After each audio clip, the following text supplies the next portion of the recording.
Welcome to the Vlogz Automotive Podcast, episode 20. In today's video, I talk about asking your U.S. representative to support the Repair Act.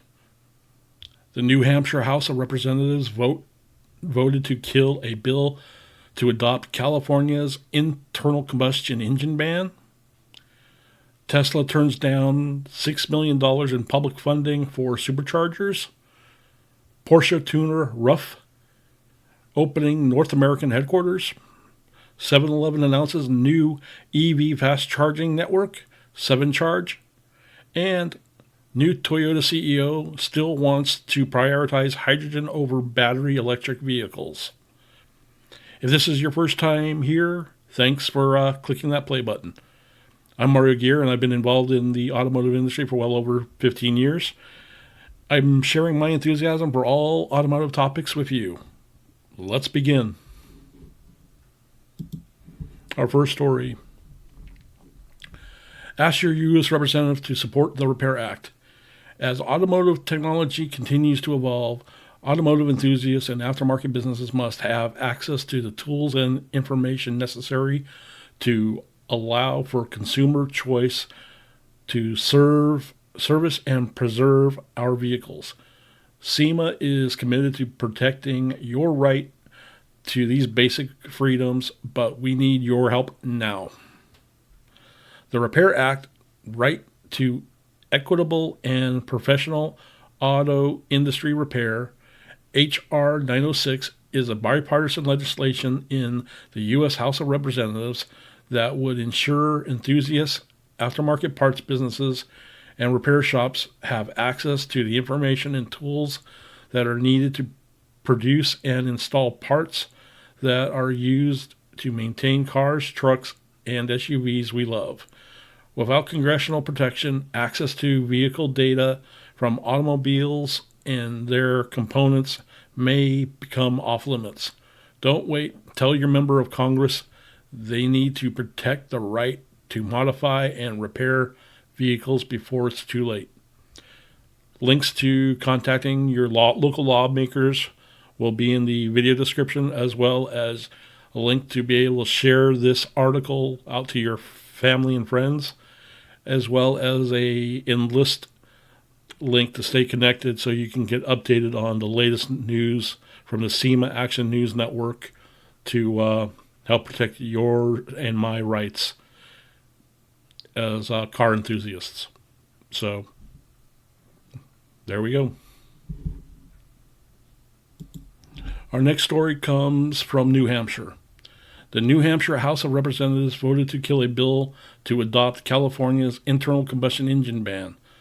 Lawmakers in New Hampshire killed a SEMA Action News opposed legislation, HB 92, which would have required the Granite State to adopt California's low and zero emission motor vehicle standards and ban the sale of new gas and diesel powered vehicles starting in 2035. The SEMA Action News Network, or SEMA Action Network, believes that New Hampshire's residents, not the government, should decide what vehicles are best for them and their families.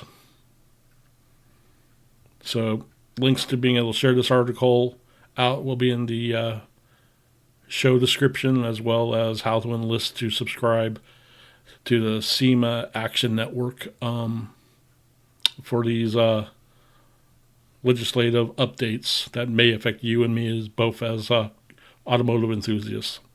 So let's move on to the next story.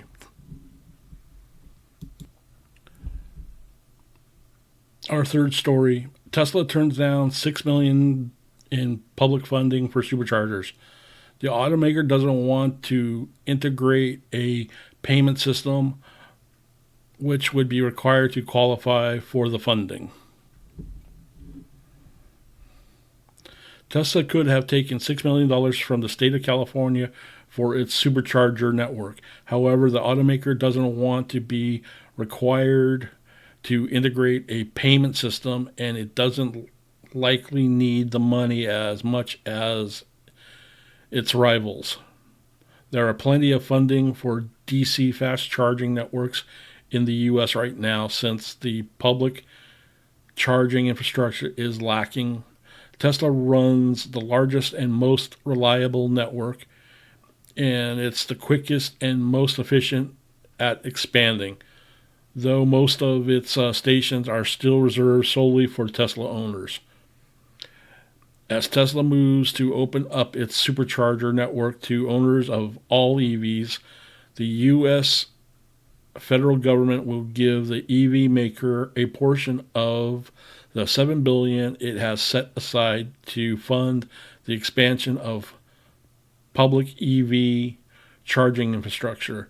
To be eligible for the funds, Tesla simply had to agree to make the DC fast charging stations available to owners of non-Tesla EVs. Meanwhile, the California Energy Commission's Clean Transportation Program for rural electric vehicle charging offered Tesla an additional $6 million in state funding for 4 substantial supercharger stations with a whopping 420 charging points. To qualify for the funding, Tesla would have to abide by specific and unnecessary cumbersome payment infrastructure requirements. If you follow the space regularly, you probably are aware by now, that Tesla tends to do things on its own, and it does them in its own way. It seems somewhat rare for the company to take orders from others, even if it means bad press or losing support or funding. A letter sent to the California Clean Energy Commission by Jennifer Cohen, Tesla's policy and business development lead in California, reads as follows. The CEC has been a great visionary in the expansion of the electric vehicle charging infrastructure in California. Unfortunately, due to unnecessary cumbersome payment infrastructure requirements, we are unable to utilize this award. Tesla deals with its supercharger payments via a smartphone app. Its superchargers don't have screens, keyboards, or credit card payment systems. Some people argue the lack of such tech may be part of the reason Tesla's DC fast chargings are so reliable. There are fewer working parts that could eventually fail. California also asked Tesla to make sure that 50% of its charging stalls offer CCS connectors. As part of the deal with the Biden administration, the company is already using its new Magic Dock to ensure that non-Tesla owners can use its superchargers. There you go. So it looks like, in my opinion, it looks like Tesla does not want to get any control whatsoever to their network empire, EV pie whatsoever, to the state or the feds. Comment down below what you guys think. For our fourth story, Porsche tuner rough opening North American headquarters. It's setting up shop a stone throw from Miami. Rough, a respected Porsche tuner who's notably tuned the 911 into the 213 mile per hour CTR Yellow Bird in the 1980s, will open its North American headquarters in 2023. The company is setting up the facility to distribute cars, provide parts and service, and organize brand-related events. Executives choose to set up the shop at the Concourse Club, a facility located in Miami, Florida, that markets itself as an automobile country club. It looks like the ideal place for Rough's North American division. It features a 2-part-mile racetrack, garages that enthusiasts can rent to store their cars in, and a space companies can use to organize events. The Concourse Club is located in the Miami Opa Locka Executive Airport, meaning customers will be able to book an appointment with Ruff, fly in, spend time on a track before signing the dotted line. Ruff hasn't revealed which models it will sell in the U.S. Its recent lineup included a 710 horsepower twin turbocharged tribute to the 1980s Yellowbird called the CTR Anniversary and built around a carbon fiber monocoque design in-house, a naturally aspirated 510 horsepower variant called SCR, and a 777 horsepower coupe named CTR3 Club Sport, and powered by a mid-mounted 3.8 liter flat six engine. It also performs tuning work for other companies. It notably tuned the engine that powers the Wild 911 based Mark Phillips Gambala Marson. That's a mouthful. We expect to hear more about Ruff's plans for our market in the coming months. It will inaugurate its headquarters in the summer of 2023. I wonder if I can get an invite to the grand opening. Hey, Ruff, if you see this video or hear about it, contact me. On to the next story. Our fifth story. 7-Eleven announces new EV fast charging network, 7Charge. It will spread throughout the United States and Canada. 7-Eleven announced the launch of the 7Charge, a new EV fast charging network and app that is promised to deliver a convenient and reliable fast charging experience at select 7-Eleven stores in the United States and in the near future also in Canada. The 7Charge, built on the initiative, started in June of 2021 when the company set a goal to install DC fast chargers at 250 select stores by the end of 2022. Now 7-Eleven says that its intentions is to build one of the largest EV fast charging networks of any retailer in North America. There is no exact number of how many chargers we should expect, but let's note that the company operates franchises and or licenses more than 13,000 stores in the U.S. and Canada. I'm more worried about how much parking space on some of these locations. According to the press release, 7Charge starts with an undisclosed number of chargers available in several locations in Florida, Texas, Colorado, and California. The chargers will be compatible with two DC fast charging connector standards, CHA Demo and Combined Charging System 1. Power output and pricing have not been mentioned, but it will probably be available on the 7Charge website in the near future. The most interesting thing about 7-Eleven's move is that the company is trying to build its own network and app rather than signing up for some kind of partnership with a general fast charging provider.